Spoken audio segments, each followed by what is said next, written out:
A.podcast.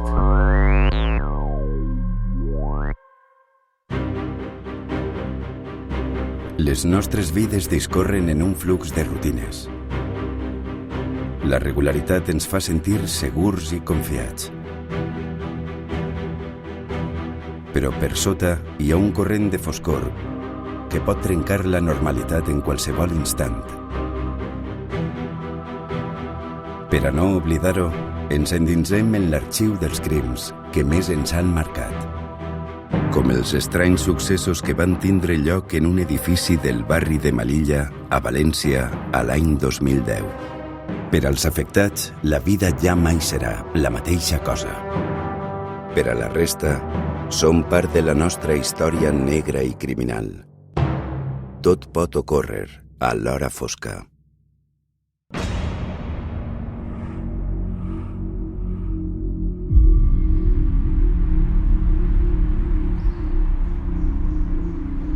La lluita contra el crim és fruit de l'exhaustiu treball d'un ample conjunt de professionals amb perfils diferents però complementaris. Investigadors, científics, forenses o juristes treballen de manera metòdica i coordinada per a aclarir els casos més complexos.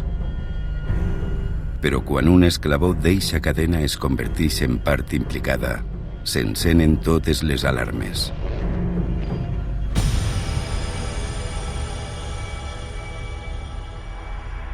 El crim de Melilla. La vesprada del divendres 1 d'octubre de 2010, en un edifici del barri de Melilla, a l'extraradi del Cap i Casal, un estrany incident sobresalta els veïns. Emergencias 112, ¿la tiene Raúl? Buenos días, mire, yo vivo aquí en la carrera Melilla. Mire, lo que pasa es que yo estaba escuchando gritos que decían auxilio o algo así, y veo que un hombre se está subiendo por la ventana y están gritando ahí. Ahora he visto en la calle a una persona subiendo por la ventana. ¿Qué quiere subir? ¿Por una ventana? Sí, ahora que le veo, y está pisando el techo del piso de abajo y se mete por la ventana. Entiendo, ¿sabe qué intenciones tenía esa persona? No lo sé. Muy bien, vamos a dar aviso a los servicios de emergencia. Gracias por su llamada. Gracias, hasta luego. Recibimos el aviso del 091 para que nos dirijamos a un domicilio en carrera Melilla porque al parecer dos vecinas habían alertado de que había una pelea en un domicilio. Javier Cárcel, membre del Grup Operatiu de Resposta de la Policia Nacional a València. Nosotros nos encontramos en la avenida Ocean March y tardamos nada, escasos, yo creo que ni 2 minutos. Nos entrevistamos con la vecina del primer piso y la requirente y nos manifiesta que instantes antes ha escuchado un fuerte golpe que venía del piso de arriba, del vecino de arriba. La mujer sube al domicilio y empieza a llamar a la puerta para llamarles la atención, pero no le contesta nadie. Y vuelve a bajar a su domicilio. Instantes después vuelve a escuchar otro fuerte golpe que esta vez venía de su terraza, una terraza interior. La mujer sale al patio y en ese momento ve a un hombre que sale de un balcón, salta a un tejado que tenía la señora en su terraza, camina por ese tejado y se introduce en una ventana contigua que pertenecía al mismo domicilio. Nosotros lo primero que hacemos es subir al domicilio de este vecino, llamamos insistentemente y no se oye absolutamente nada, no se escucha nada, está todo en calma. Entonces lo que hicimos fue bajar de nuevo al piso de la señora y mi compañero pues le pidió una escalera. Y con esa escalera lo que hicimos fue acceder hasta el tejado que tenía la señora. Acto seguido subo yo por la escalera, llego al balcón y ahí ya pues presenciamos la escena. Se encontraba un cuerpo de un joven de unos 20 y pico años que estaba tendido en medio del salón. Presentaba numerosas puñaladas por todo el cuerpo, 30 y tantas, 40, muchas, y un gran charco de sangre a su alrededor.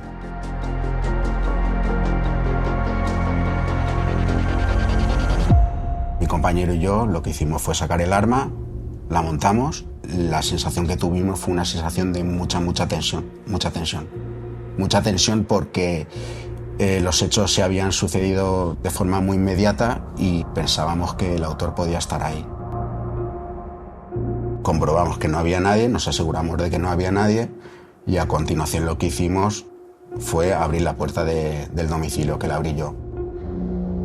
Me llamó mucho la atención porque tenía la llave puesta por el interior, está puesta en la cerradura y con una vuelta de llave echada. Procedí a abrirla porque ya estaban el resto de compañeros esperando fuera en el rellano para poder acceder también.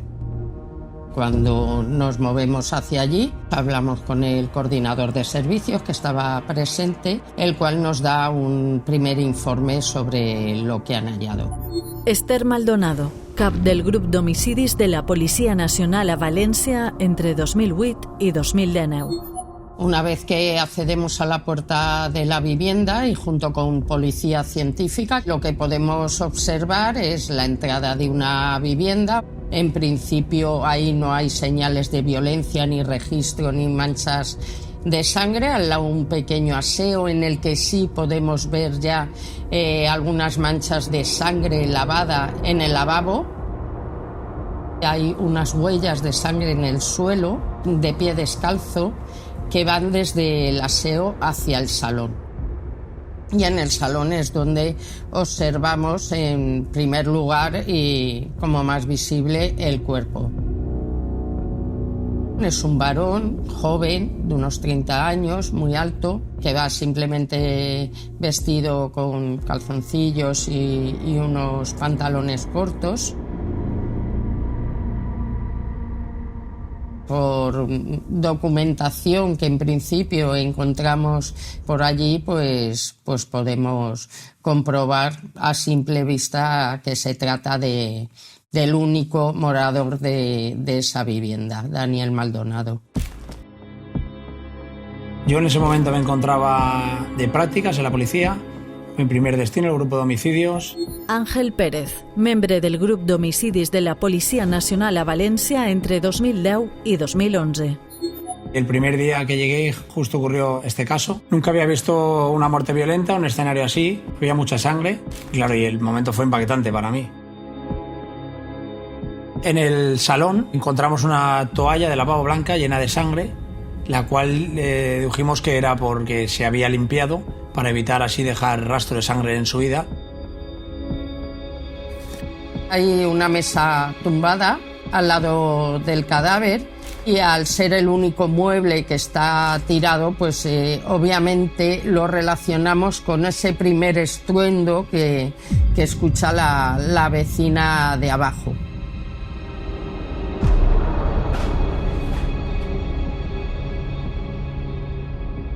Desde el salón y a la derecha se encontraba un dormitorio principal, el cual se encuentra cerrado. Sí que podemos observar cómo tiene varios golpes, porque está la chapa de madera de la puerta a la altura media del pecho de la cabeza, con dos agujeros de posiblemente puñetazos, de haber dado golpes. En la habitación de la víctima, el dormitorio principal, se encuentra en el armario empotrado dentro un mueblecito auxiliar de plástico con cajoneras de plástico, las cuales se encuentran todas registradas y una de ellas en el suelo con la ropa interior en el suelo. Lo que hacemos es pedirle a Policía Científica que ponga un especial énfasis en la recogida de indicios, tanto biológicos como dactiloscópicos, de aquellos objetos que han sido evidentemente manipulados, como son pues todos los cajones que están fuera de su sitio en el armario.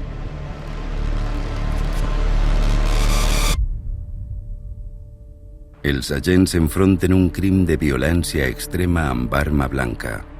Pentinen l'edifici per a trobar els veïns que han vist l'individu que va saltar dins del dormitori de Daniel Maldonado. Parlen amb les veïnes de la primera planta i de l'edifici d'enfront, que han avisat a emergències. També localitzen un tercer testimoni, un inquilí de la quarta planta. El vecino de la cuarta planta estaba en su casa tranquilamente descansando y decide salir al balcón a fumarse un cigarro. Y observa a la vecina del primer piso en su terraza gesticulando y gritando que algún problema tenía con algún vecino. Se asoma y en este momento ve a un varón con medio cuerpo dentro de la ventana del dormitorio del segundo piso y llega a observar un pantalón oscuro y unas botas negras, cómo se introduce dentro del dormitorio.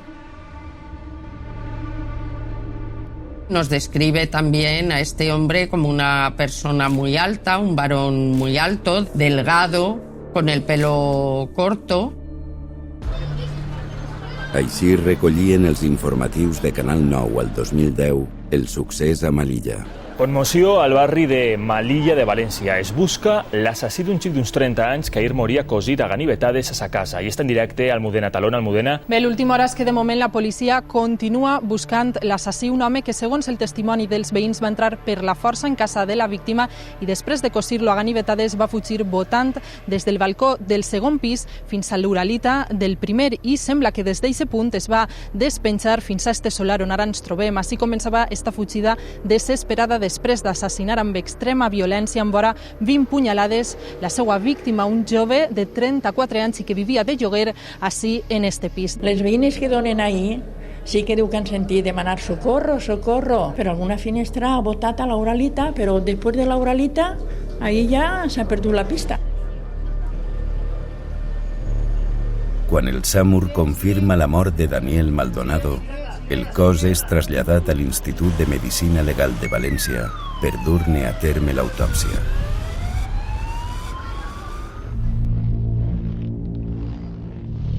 L'informe de l'autòpsia descriu 49 ferides compatibles amb una única arma blanca, patides a l'esquena, coll, mans i braços.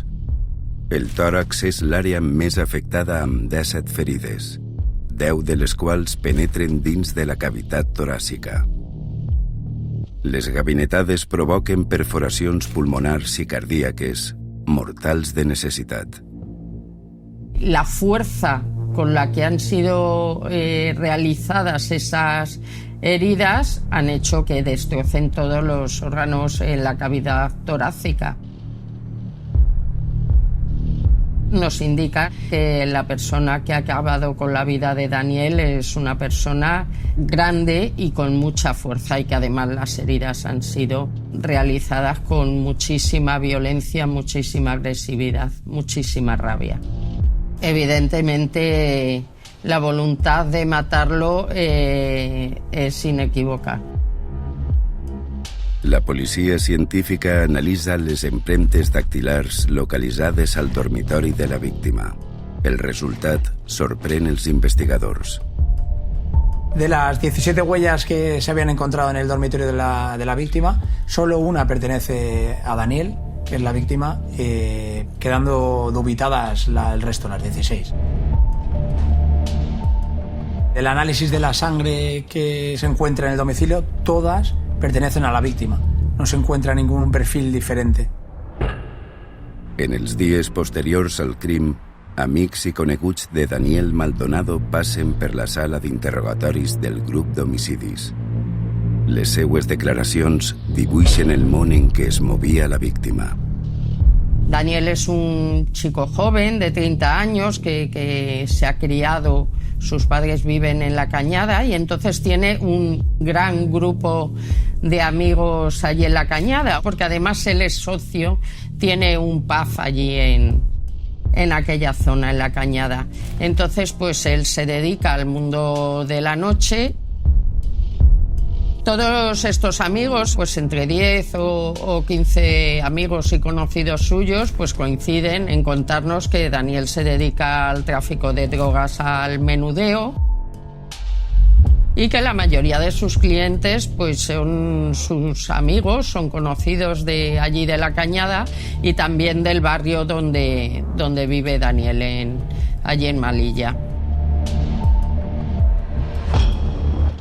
Nosotros ya habíamos llegado a esta conclusión debido, pues claro, a lo que encontramos en la inspección ocular. En la mesa del comedor se encuentra una balanza de precisión, Tanita, que se usa para la venta de menudeo de drogas. Se encuentran varias bolsas cortadas en tipo círculos que se usan para esos medios también. Como investigadores de homicidios sabes que probablemente si la víctima se dedica a alguna actividad ilícita, lo más probable es que su muerte tenga que ver con esta actividad ilícita, con lo cual, pues en este caso parecía, por lo poco profesional de la muerte, pues que se trataba más bien pues de un cliente con el que no había llegado a ponerse de acuerdo. La major part del cercle d'amics més pròxim a Daniel Maldonado són també clients habituals. Una condició que converteix les seues declaracions en una font valuosa d'informació. Los amigos a los que les tomamos declaración coinciden en decirnos que cuando Daniel subía a su casa a alguien a comprarle droga, pues normalmente le abría a él, cerraba la puerta desde dentro y que el cliente, amigo, se quedaba en el salón y él pasaba a su habitación a por la droga. Entre las muchísimas declaraciones que tomamos hay una muy interesante porque un amigo de Dani nos dice que Dani tenía una lista manuscrita en la que apuntaba todos los clientes que le debían dinero, a los que le fiaba droga y que además sabe dónde solía esconderla Dani. En un principio, las primeras declaraciones que tomamos del entorno más próximo a Daniel es la de sus socios en el pub. Y uno de estos socios pues, nos indica que en su entorno tienen sospechas de un conocido de allí de La Cañada, al que le apodan el Camuflas. Pues todos sospechan pues, por su actitud un poco que pudiera estar relacionado con el homicidio. 5 dies després de l'assassinat de Daniel Maldonado, es pren declaració al Camuflas, a qui diferents veus apunten com a presumpte implicat en el crim. Pues bueno, este chico nos comenta que efectivamente el día del crimen ha estado en casa de Daniel, pero ha estado a las 10 de la mañana porque quería comprarle droga para el fin de semana y que posteriormente pues ha vuelto a La Cañada. Sobre la 1 o así habla con Daniel otra vez por teléfono, cosa que además nosotros comprobamos en el tráfico de llamadas del teléfono de Daniel. Y según él, pues le llama para invitarla a comer. Y Daniel pues le pone como excusa pues que quiere ir a comprar un regalo para una amiga suya, para Verónica, al parecer una chica que trabaja en el pub y con la que Daniel pues bueno podía estar intentando pues tener una relación. Este chico, pues él nos ofrece todos los datos y el lugar donde ha estado comiendo, la persona con la que ha estado en el momento del crimen. Además, pues bueno, tampoco es que sus características físicas coincidan con la descripción del autor del crimen que tenemos. Con lo cual, pues bueno, vemos que absolutamente no tiene nada que ver con este crimen y que un poco todo ha sido pues como una película que se han montado los amigos de Daniel en torno a esta persona. Descartat el principal sospitós, el mateix Camuflas dona una nova pista als investigadors. Nos explica cómo en el entierro de Daniel ha escuchado a otro conocido que había una persona de allí del barrio de la carretera de Malilla que era cliente de Daniel y que era una persona bastante agresiva, que era una persona pues bueno que le aporreaba la puerta violentamente en muchas ocasiones y que se presentaba en su casa de malas maneras. Nos da la información, ofrece un nombre de pila. Con el nombre de pila identificamos uno de los deudores de la lista manuscrita de Daniel. Tenemos además otra cosa importantísima, que es que esta persona es un individuo de casi 2 metros de estatura, delgado, castaño, con el pelo corto, que suele llevar botas negras y que coincide perfectamente con la descripción del autor. Bien, con los datos que nos aporta esta persona, identificamos inmediatamente quién era. Con lo cual nosotros ya lo que hacemos es centrarnos en esa línea de investigación y lo primero que hacemos es averiguar si en ese tráfico de llamadas de Daniel aparece el teléfono de este señor. Lo primero es que el día anterior se ha puesto en contacto con él. Hay una llamada a las 7:10 de la tarde, otra llamada, 2 llamadas continuadas a las 22:06 de la noche anterior al día del crimen. Podemos averiguar que además hay un mensaje, un SMS posterior, en el que le dice a Dani, tengo money. Con lo cual deducimos que quería ir a su casa para comprarle droga o bien pagarle la deuda que tenía.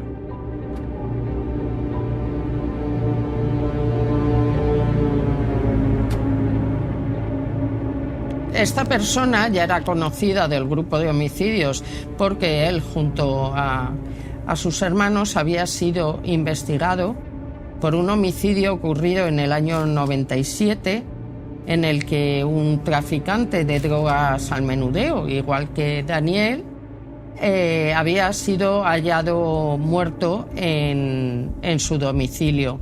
También con el domicilio registrado y además muerto por una herida de arma blanca en el tórax. València, 7 de maig de 1997. Així contaven els informatius de Canal 9 este altre crim ocorregut al carrer de General Avilés de València 13 anys abans. I a València la policia ha trobat un home assassinat al seu domicili amb 30 punyalades en el cos. Els amics de la víctima van denunciar la seva desaparició i això ha fet que la policia el trobara en estat de descomposició. De moment es desconeix el mòbil del crim, que podria haver-se produït el cap de setmana passat. En este mateix carrer de València, on avui hi havia normalitat absoluta, fa pocs dies es va produir un terrible assassinat. Un home era apunyalat i després abandonat a la seva mateixa casa. Els seus amics el van trobar a faltar i ho van denunciar a la Policia Nacional, que es va presentar al domicili del desaparegut i el van trobar mort a terra. Estava en estat de descomposició, per la qual cosa es pensa que el crim podria haver-se produït el cap de setmana passat. L'Institut Anatòmic Forense de València ha realitzat l'autòpsia del cadàver, però no n'ha fet públic el resultat. De moment es desconeix quin pot haver sigut el mòbil d'este assassinat. Francisco Javier Ginestar era un músico de origen mallorquín, tenía 30 años cuando es asesinado. También se dedicaba al menudeo de drogas, concretamente a vender en su casa. El grupo de homicidios de la Policía Nacional en el año 97 tiene claro que su único sospechoso, tiene 2 sospechosos que son Sebas y su hermano. Teresa Domínguez, cap de successos y tribunals del diario Levante El Mercantil Valenciano. Pero en ese momento la Policía Nacional decide no detenerlo porque considera que tiene una base probatoria débil. 13 anys abans del crim de Daniel Maldonado, en 1997, els testimonis interrogats dins de la investigació per l'assassinat de Francisco Javier Ginestar apunten cap al mateix sospitós. Nos encontramos una declaración muy interesante del vecino de Surrellano, que nos comenta que él había visto por última vez personalmente a Ginestar, a su vecino, el día 2. Pero también nos da un dato muy interesante, que es que el día 3, cuando él sale de su casa, se encuentra saliendo del ascensor a 2 individuos a los que él conoce porque van habitualmente a casa de Ginestar. Reconoce a los 2 hermanos sin ningún género de de dudas porque ya los conocía, porque ellos habitualmente iban, al menos según nos dijo él, una vez a la semana. Tenemos además la huella en el único vaso que hay en el fregadero, la huella del hermano. Tenemos además el ADN de él en una colilla. Y tenemos un homicidio prácticamente igual. Hay unas huellas que en cualquier otro caso serían incriminatorias, pero en este caso pueden ser explicadas. ¿Por qué? Pues porque la víctima, Francisco Javier Ginestar, es el novio de la prima de Sebas y de su hermano. Eso explica que tengan acceso a la vivienda. Tot i que la relació familiar pot justificar les empremtes dactilars trobades en el domicili de Ginestar, és precisament la parella de la víctima i cosina del sospitós la que posa el focus de la investigació sobre ell. La mujer, la viuda del fallecido, nos comenta que ella tenía algunas sospechas sobre su primo. Porque el día del entierro o un par de días antes del entierro cuenta que su primo lleva un reloj muy caro que pertenecía a su marido. También nos dice que su marido había hecho recientemente un negocio por drogas y había ganado unas 500.000 pesetas y que esas 500.000 pesetas debían de estar en su domicilio. Pero, sin embargo, no se encontraron. Y ella comenta que su primo lo sabia de la existència d'ese dinero. Els investigadors es troben amb dos casos molt semblants, dos atacs extremadament violents amb arma blanca sobre el pit de la víctima, dos víctimes que venen droga als seus domicilis, i en ambdós casos, un mateix sospitós. Dado que esta persona pues tiene numerosos antecedentes por otros delitos violentos, tenemos una ventaja y es que ya tenemos su reseña dactiloscópica, con lo cual nosotros ya tenemos las huellas.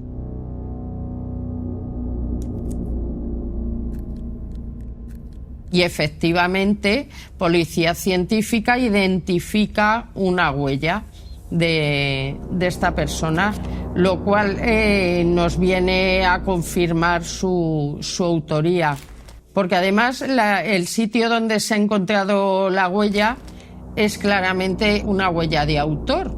Pues se encuentra la huella posada en la parte interna del tirador de ese cajón. Més enllà de l'antecedent del cas ocorregut en 1997, els agents del grup d'homicidis coneixen perfectament el sospitós per un motiu que els preocupa i que complica especialment la investigació.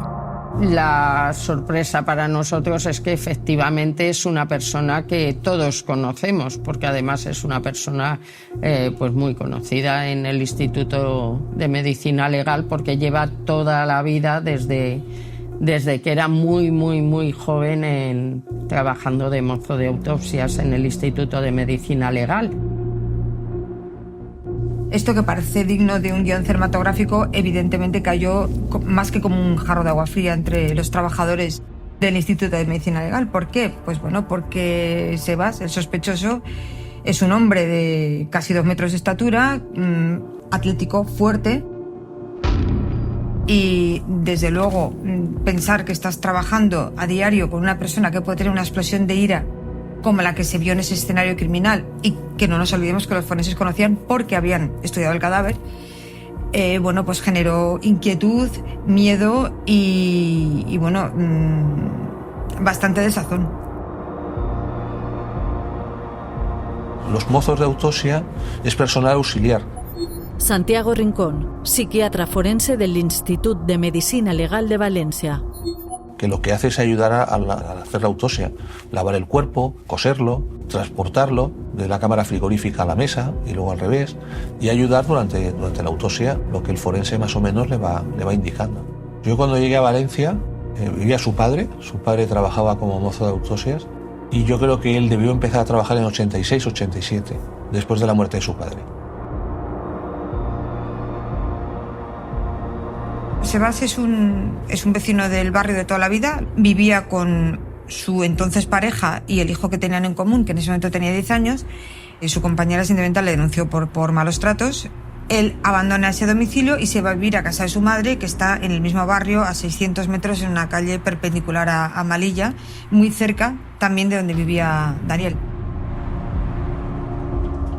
El trabajo era una persona totalmente correcta y en el trabajo no había problemas. Luego sí, ya nos enteramos de que sí, que efectivamente fuera del trabajo, bueno, pues había tenido un montón de juicios por peleas y también que consumía drogas y accidentes de coche. La convicció dels investigadors que un mosso d'autòpsies és l'autor material de l'homicidi fa saltar les alarmes a l'Institut de Medicina Legal. Naturalmente, pues eso fue una bomba. Es decir, no te esperas tú que con una persona que estás trabajando todos los días, pues que se vea metidos en estas circunstancias de una muerte de otra persona, ¿no? El hecho es que el asesinato de Daniel Maldonado, que se produce ese viernes 1 de octubre de 2010, le pilla a él trabajando. Sebas trabajó ese día, pero es que además al día siguiente, sábado, también trabajó. ¿Manipuló ese cuerpo? Bueno, pues como la forense decidió que ese día no se podía hacer la autopsia porque no había medios humanos suficientes, ese cuerpo fue a parar al congelador, a la espera del lunes iniciar el examen forense. Encara que, com recorda Teresa Domínguez, cap de successos i tribunals del diari Levante El Mercantil Valenciano, no es va fer l'autòpsia del cos de Daniel Maldonado, ni el dia de l'assassinat, ni el següent, mentre Sebas està treballant. La policia encara tenia sospites que el cos podia haver sigut manipulat, com recorda Esther Maldonado, cap del grup d'homicidis de la Policia Nacional de València entre 2008 y 2019. En ese momento lo que nos causa bastante preocupación es si él ha podido tener acceso a datos de la autopsia o incluso a datos de nuestra investigación. Amb l'empremta dactilar i les descripcions facilitades pels veïns que situen el mosso d'autòpsies en el dormitori de Daniel Maldonado, mes i mig després del crim, el jutjat d'instrucció dona l'ordre esperada. La Policia Nacional deté al sospitós com a presumpte autor de l'assassinat. Sebas es detenido el 15 de noviembre y se le imputan los dos homicidios. El de Francisco Javier Ginestar en el año 97 y el de Daniel Maldonado en octubre de ese año 2010. 1 d'octubre de 2010, el día del crimen. Lo que pensamos que ocurrió ese día, después de ver el mensaje que le había mandado también a Daniel y esas llamadas, pensamos que lo que ocurre es que va a casa de Daniel, Daniel abre la puerta, esta persona que ya había ido muchas veces, que era cliente habitual, pasa, cierra la puerta a Daniel, como siempre hacía, y probablemente lo que ocurre es un desacuerdo, una discusión. Esta persona, que es una persona muy impulsiva, que es una persona muy agresiva, pues probablemente empieza a discutir de forma violenta con Daniel ante su negativa. Probablemente en un primer momento lo que hace es tirar esa mesa que encontramos tumbada en el salón de manera violenta, que es el primer estruendo que escucha la vecina de abajo. Y posteriormente, pues habiendo comenzado la agresión y herido, Daniel se refugia en su habitación. El presunto autor va, pega unos puñetazos, no puede echar la puerta abajo.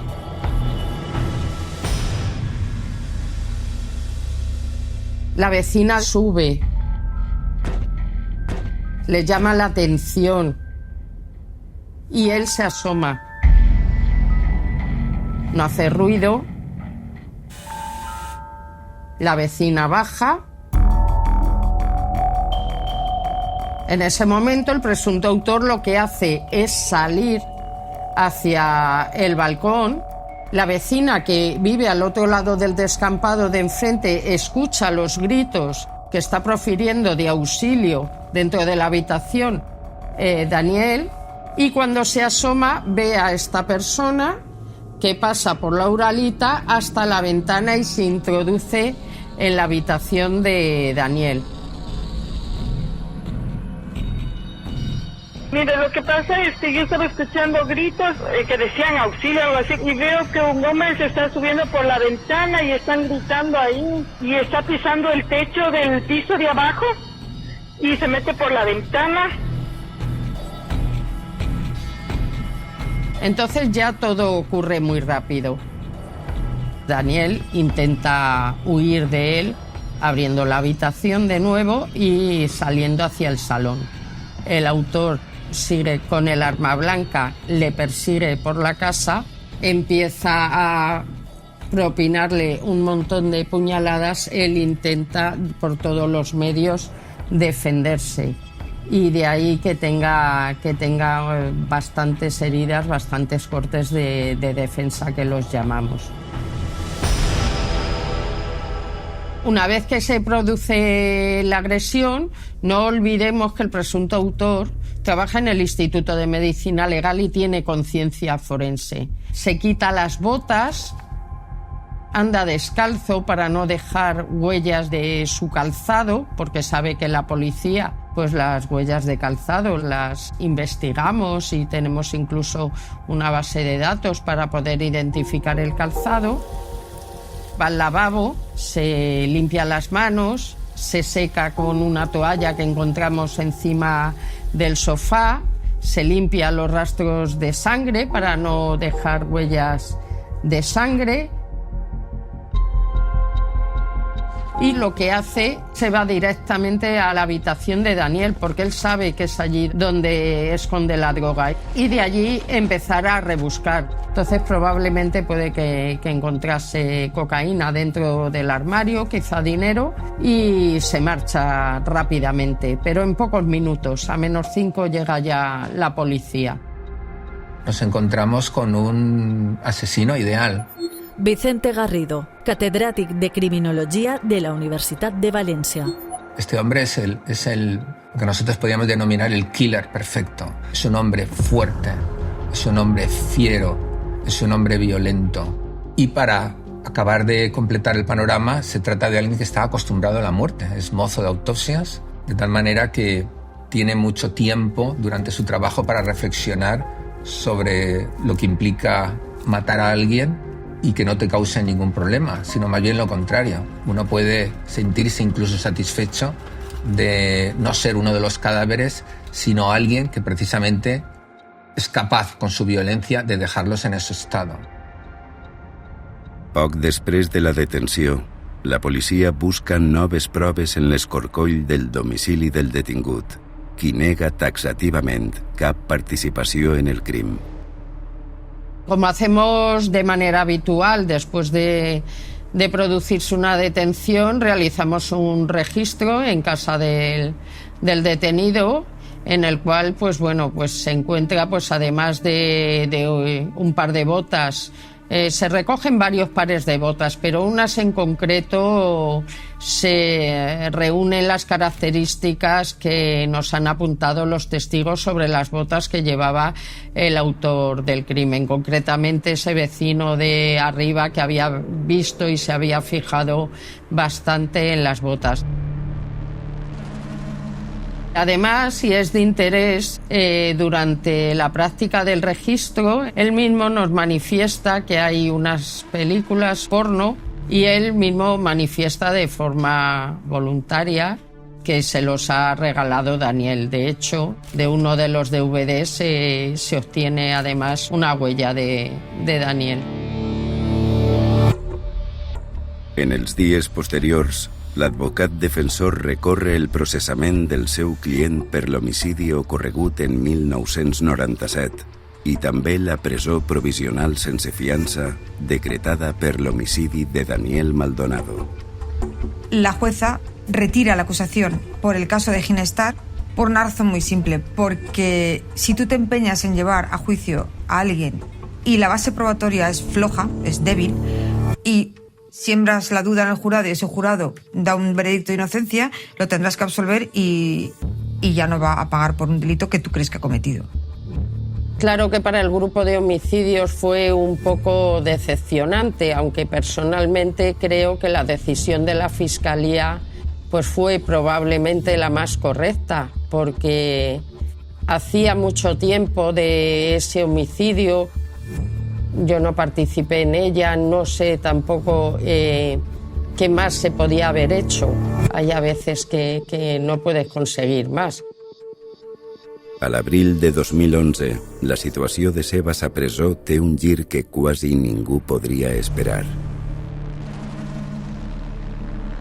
La defensa pide la libertad provisional para su cliente y la Audiencia de Valencia decide contra todo pronóstico dar esa libertad provisional sin fianza y sin la obligación de comparecer ante un juzgado a firmar para garantizar que no se ha escapado. Sebas abandona la prisión y sin que lo sepa buena parte del Instituto de Medicina Legal se presenta en el instituto diciendo estoy en libertad y voy a pedir mi reingreso. La Dirección General de Justicia, de la que dependen los trabajadores de justicia, le dice al juzgado que no se puede negar, que es un trabajador que se le ha suspendido el contrato por su ingreso en prisión, pero que si ya no está en prisión ya no se le suspende el contrato y que ellos tienen la obligación de facilitar su acceso al puesto de trabajo que tiene por contrato. Part del personal de l'Institut de Medicina Legal de València viu el retorn de Sebas com una anormalitat en els procediments forenses, com relata Santiago Rincón, psiquiatra forense del institut. Naturalmente hay tensiones. Hay tensiones porque hay compañeros que consideran que ellos que han hecho la autopsia de la muerte que le están acusando a él, pues no pueden estar en la misma sala haciendo autopsias con él. También hay policías del grupo de homicidios que dicen que en la sala de autopsias, que suelen entrar bastantes veces, dice, ¿cómo voy a estar yo en la sala de autopsias con una pistola y una persona que yo le he acusado de una muerte está con un cuchillo de 20 centímetros? Como mozo de autopsias es quien maneja el instrumental que hay en una sala de autopsias, la cantidad de herramientas con filo, cortantes, sierras, herramientas susceptibles de convertirse en armas homicidas que pueda haber en un instituto de medicina legal. Yo recuerdo que había tensión porque, claro, le iban a juzgar a los pocos meses de un delito tan grave y, naturalmente, que no había la confianza que a lo mejor había unos años antes. Es una situación donde, digamos que las palabras de buenos días y adiós, y prácticamente nada más por muchas personas que trabajábamos allí. Tomábamos distancia, muchos de nosotros. También la tomaba él.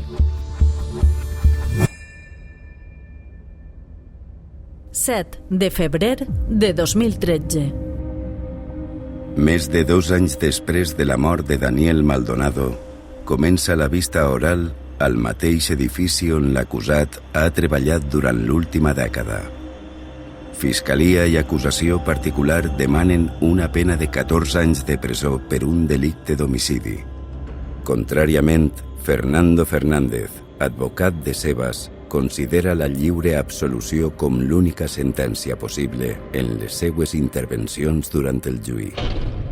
No existe prueba directa, por lo tanto, nos vamos a mover en un terreno de sospechas, de conjeturas, de suposiciones, y no se puede condenar a una persona con esto. Se tiene que condenar en base a unas pruebas de cargo razonadas y razonables. La casa estaba llena de sangre, llena. Paredes, mesa, habitaciones, comedor, todo, absolutamente todo. El registro se produce tras el fallecimiento de Daniel, tras haberle dado 49 puñaladas. Y sin embargo en el cajón de plástico solamente aparece una huella, ningún rastro de sangre y ningún rastro de sangre en la huella. El día 1 de octubre del 2010 usted estuvo trabajando en el Instituto de Medicina Legal. Sí. ¿Recuerda más o menos a qué hora podría llegar a su casa? Sobre la 1. ¿Y permaneció todo el tiempo en su domicilio? Estuve en el domicilio, comí y me acosté, como hago casi todos los días. Esa tarde usted se encargaba de recoger a su hijo. Esa tarde y muchas tardes. A su hijo de 9 años. Sí. La estrategia de la defensa es, por una parte, intentar argumentar que su patrocinado no estuvo en esa casa, en la de la víctima, en la franja horaria en la que se comete el asesinato, es decir, es negar los hechos. ¿Usted se fue directamente a recoger al chiquillo? Iba directamente a recogerlo, pero al ver la hora que era, me fui otra vez al bar Picoteo a tomar un té o un agua, hasta que, por no estar en la puerta esperando, hasta las 5. Porque o era a las 3:30 o era a las 5. Y después de recoger a su hijo, ¿dónde se dirige usted?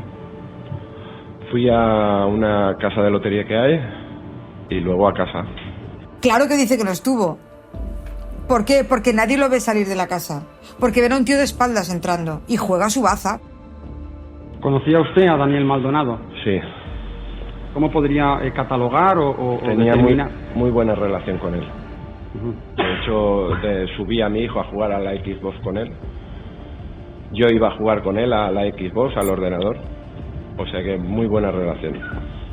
Había relación con él porque eran amigos. Eso también puede explicar la rabia, ¿sabes? La rabia solamente se produce cuando hay una conexión emocional entre uno y otro, entre víctima y autor. 52 cuchilladas son un huevo de cuchilladas. ¿Qué cantidad de dinero se gastaba usted en droga al mes, en cocaína? Pues unos 90 euros, 60, depende. ¿Y la cantidad de droga que usted compraba a Daniel era una cantidad de droga que usted pagaba? Sí, siempre. Usted le llamó, le hizo 2 llamadas a Daniel esa tarde, el día 30. El día 30. Le llamé por la tarde y estuve en su casa, que estaba con un amigo. Y luego le llamé por la noche, pero me dijo que se iba a la cañada. El hecho del SMS que usted le envía diciendo tengo money. Tengo money para comprarte, nada más. ¿Usted le debía alguna cantidad a Daniel? No, tengo money para comprarte. Es que no le veo yo más relevancia a eso. Claro, la defensa puede argumentar tengo money significa que voy a ir a comprar. Pero es probable que haya esas 3 llamadas, sean en ellas Daniel le dijera no, mientras no me pagues los 860 no te vendo ni un gramo más. Y por eso ese mensaje de ¿estás despierto? Tengo money. ¿Por qué? Porque a lo mejor he estado intentando conseguir ese dinero. ¿Cuándo fue la última vez que usted vio a Daniel? El día 30. ¿Tenía usted algún tipo de animadversión hacia Daniel? Ninguna. Todo lo contrario. Y por último, ¿tiene algo usted que ver con el fallecimiento de Daniel? Ninguno. No tengo nada que ver. Després de construir el relat exculpatori de l'acusat, la defensa se centra a desmuntar la principal prova de càrrec contra el seu client, l'empremta dactilar localitzada al dormitori de la víctima. Daniel, que es amigo de Sebas, ha empezado una relación con la camarera que tiene empleada en su pub. Esto es lo que cuenta Sebas, que Daniel le pide que se lleve de su casa una serie de películas pornográficas que tiene porque teme que esa nueva novia se las vea y eso le suponga una trifulca, una bronca con ella, ¿no? Esas películas pornográficas de quién? Esas películas pornográficas me las dio Daniel. Por la relación que iba a tener con la chica esta. ¿Recuerda usted cómo se llama esta chica? No. ¿Por qué lo dice? Bueno, pues por el registro que hace la Policía Nacional en casa de su madre, que es donde está viviendo Sebas en ese momento, encuentra varias películas porno y en una de ellas hay una huella de Daniel. ¿Esas películas se las dio directamente Daniel a usted? Diciendo No, las tenía repartidas por toda la casa y las estuvimos buscando. Y en su cuarto entré yo con él, no entré yo solo a buscar las películas. Entramos los dos juntos. El hecho de que aparezca una huella en el cajón de plástico del armario de Daniel, ¿cómo lo justifica? Pues por eso, porque estuve ayudándole, mira por ahí, mira por allá, y por fuera habrían más huellas mías también, tienen que haber más. Estuvimos mirando por toda la casa. El fiscal, que es uno de los mejores fiscales que tiene esta ciudad, esta audiencia provincial, llama a declarar a esa camarera del pub. Y mira por dónde habían trabajado tan poco la hipótesis que ni siquiera se habían molestado en saber si realmente eran pareja. Lo que había ocurrido es que Daniel le había echado la caña, diciéndolo de una manera coloquial, le había sugerido tener relaciones y esta chica le dijo que no tenía ningún interés, que era su jefe, esto era un trabajo y que ella no tenía ningún interés ni sentimental ni sexual en su jefe. Por tanto, nunca llegó a haber ninguna relación y por tanto jamás hubo que quitar ninguna película porno por si ella lo veía. La coartada exposada per l'acusat, que justificaria la presència de la seva empremta dactilar en el calaix del dormitori de Daniel Maldonado, xoca de ple amb el plantejament del grup d'homicidis, que la considera empremta d'autor. ¿Usted considera que por qué considera esa huella de autor? Es una huella que consideramos de autor por el lugar donde aparece. En esos cajones se guardaba ropa interior o ropa de uso constante. Sí, la ropa que había por el suelo tirada de esos cajones era ropa menuda, eran calcetines, calzoncillos, camisetas. Al dejar tu huella, digamos, lo que hay por debajo tú lo borras. Entonces, por eso sabemos que es una huella reciente, porque no es un cajón que no se abra nunca y que puedes haber dejado esa huella hace 2 semanas. No, es que es un cajón que se abre a diario, es el de la ropa interior. Porque si no, habría huellas de la persona que normalmente lo tendría que tocar, que es Daniel. Finalment, el tribunal emet un veredicte en el crim de Daniel Maldonado. Declara l'acusat culpable d'un delicte d'homicidi amb l'agreujant d'abús de superioritat. El jutge li imposa una pena de 14 anys de presó.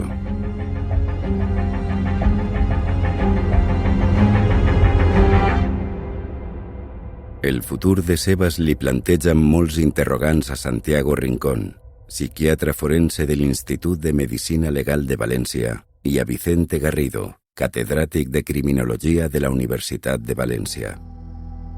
Cuando cumpla la condena, que yo creo que lleva también inhabilitación, pues yo no sé si él podrá volver al trabajo que tenía antes o no. Eso le corresponde a la Dirección General de Justicia. Pero desde el punto de vista de lo que ha sucedido, yo pienso que no creo que sea adecuado que vuelva al mismo puesto de trabajo, por las circunstancias que son obvias. Yo creo que le busquen otro trabajo con el mismo sueldo, y que realmente, yo creo que ahí no debe entrar, por él y por nosotros. Él era una persona que estaba bien integrado, tenía su trabajo, un trabajo cualificado. Otra cuestión es si habrá aprendido a manejar esa violencia tan fuerte que tenía como respuesta ante la frustración, si ha aprendido a controlar la ira. Esa es la cuestión fundamental. El hecho de que haya pasado el tiempo, en principio es un punto a favor, porque sabemos que a medida que la persona se hace mayor, aumenta la capacidad de autocontrol y por eso la persona, digamos, tiene más recursos para no utilizar la violencia como primera respuesta frente a la frustración. Pero no deja de ser una incògnita. L'assassinat de Daniel Maldonado acaba situant el grup d'homicidis de la Policia Nacional en un escenari inexplorat en el que l'autor forma part de l'ampli grup de persones que treballa per a aclarir el seu propi crim, confirmant que de vegades el mal sorgeix allà on menys es pot esperar. Ho hem reviscut tot ací, en l'hora fosca.